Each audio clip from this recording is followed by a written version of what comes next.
Violencia machista. El sistema no tiene en cuenta, sobre todo las mujeres emigrantes.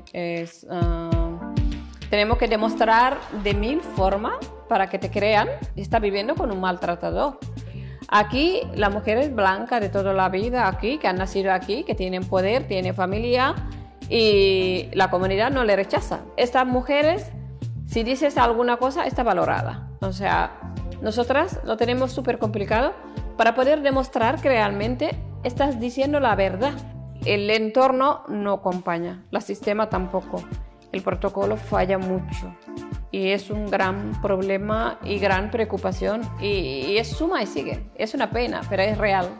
Porque yo como mediadora cultural que estoy trabajando con mi comunidad africana, veo que un montón de mujeres están sufriendo una violencia, pero no puede aconsejar a nadie que haga algo que no debe, porque nadie le garantiza nada, su seguridad, su economía, su estabilidad.